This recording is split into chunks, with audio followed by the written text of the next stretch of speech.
just explain to people again what the ninth circle is? Well, it's originally a European-based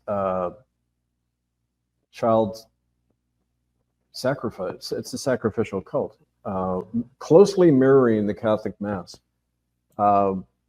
Catholics believe that the priest transforms the communion elements into the literal body and blood of Christ. You're eating Christ's flesh and drinking his blood. Not like a Protestant who believes they're just symbols. But a Catholic says, no, that's literally Christ you're eating. Now, it's a cannibalistic cult in that sense, wrapped in religion to make people more palatable to people.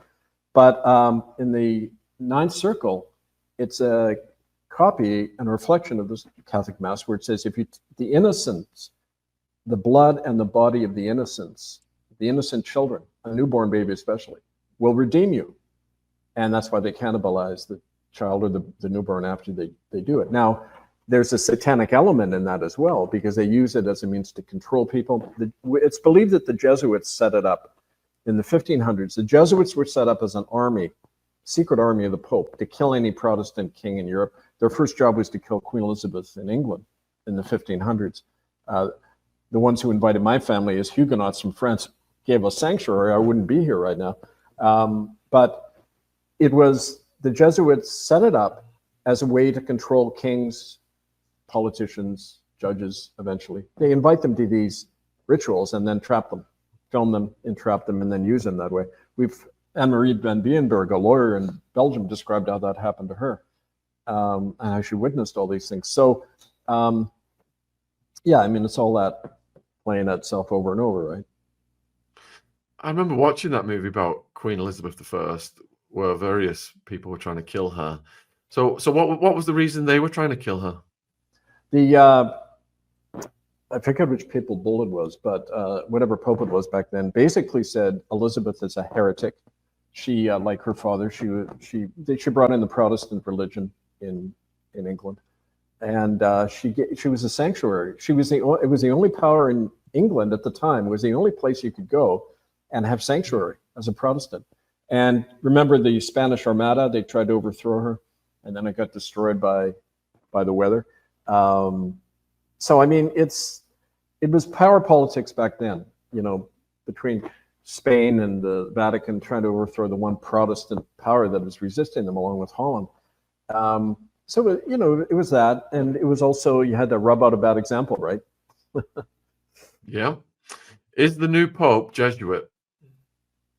Not apparently. He's part of what's called the Augustinians, and they were a missionary society that operated all over South America, and all over the world, really. And whenever you find missionaries, you see mass murder. Just, you know, follow the history of it, and you'll see it. If Jesuits have been banned from being popes for hundreds of years, is the timeline of the last pope being manipulated? That's a good question. I don't know. They keep saying this is the last pope. No, this is the last pope. I don't know. That could just be distraction that was put out there.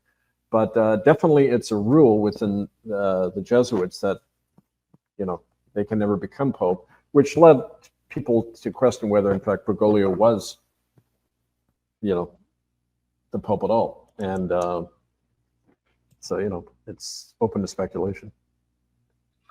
So Leo the 14th, why did he pick that name? I think, you know, it's funny. The Vatican over the centuries has learned to send in subtle little clues all the time, as if to tease people, to say, look, hey, look what we're getting away with.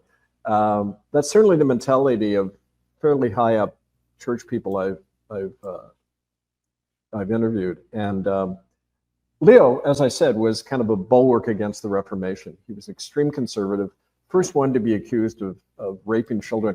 There were stories at the time circulating that Leo the 10th would invite children into his private quarters in the Vatican, then they would never be seen again. That's the first time in history that it had ever been referred to. And again, I think it could be just a little reference to the present guy. Why would you pick the name Leo? You know, I mean, it's speculative right at this point, but we'll have more information once we get digging more into his personal background. Because don't forget, people like this, there's false biographies put out all the time to shield who they really were and everything. The only way we get the real story is by people in the church or people he's worked with. And that's why this connection he has with this William Oth and the child trafficking and the, the activities of the church involving, transportation. Okay. Why it's so crucial to keep pushing in that area of investigating, because where there's smoke, there's fire. And this is a global network. And it's one of the more lucrative networks in the world. So we'll see. So Tony saying, if we are all equal in the sight of God, why is there so much hierarchy in the church? Because they don't reflect the natural order, natural law, or God. They reflect like I say in my book, it's a cult of emperor worship. It has nothing to do with Christ. They've monopolized the rhetoric and the appearance of Christianity. It's not a Christian religion. It's based on emperor worship from the late Roman Empire. And in the Roman system, there's no such thing as equality. It was based on hierarchies. You didn't have an identity. There's no name in Latin for the word I.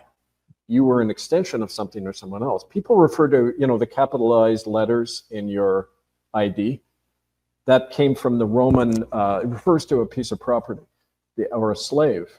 Capitis diminutia maxima. It means you are an object that we can manipulate. So the Roman Church has it's been the main force in history against equality. John Adams, the second American president, said, if the Roman Catholic Church ever achieves power in America, the republic is over, because liberty and popery are opposed.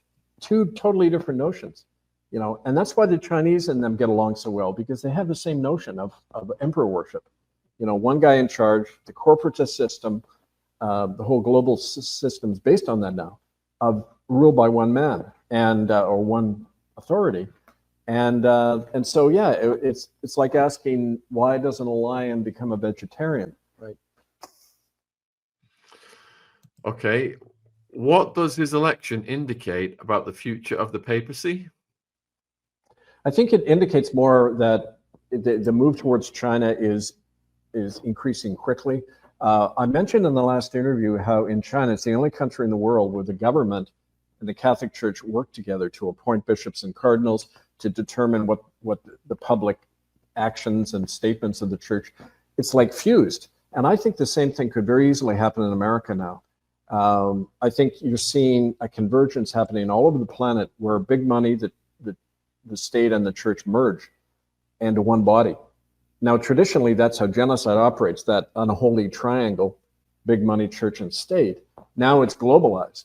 And so I think it wouldn't surprise me, just like I'll be surprised if there's ever another US election. But it wouldn't surprise me if you have the same development in America, where the American Pope here announces, well, we've come to an agreement with the Trump administration as to how the church should be operating. Trump himself has said he'd like to see that. Bergoglio, Pope Francis, was continually referring to the need for a one world government and pushing big pharma stuff and everything. So I think that's the convergence. We're seeing this convergence of all the power into one big super corporation. And the Vatican is at the head of that because they're the main financial power in the world, right? This is interesting. So in China, the majority of the population either identifies as having no religion or follows Chinese folk religions. Buddhism, Christianity, and Islam have significant followings, although to a lesser extent. Christianity, including both Protestant and Catholic denominations, is followed by around 5 to 7% of the population. When the population is that big, that's still a hell of a lot of people, isn't it, Kevin? That's what I'm talking about. It's proof. If there were more Catholics in China, it would make sense. But if there are only 5% of the population or less, how come the Chinese government is the only country in the world to work with the Vatican? Well, because it's not about religion. The religion, just politics and religion are for the masses. It's to keep people deluded that, there's such a thing as honesty in government, justice, rule of law. It's about money. It's about power of a few over the many. And the best system to achieve that is a corporatocracy, the hierarchy that we've been talking about.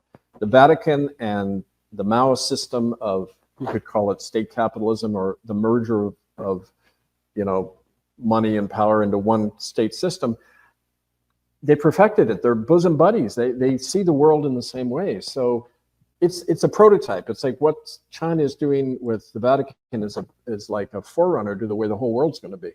And that's why it's important to follow this stuff, because it's like the canary in the mine shaft. What you see going on now with this stuff is going to be the future of the world unless we stop it with an alternative. And that's what we're trying to create on the ground now with the sovereign republics.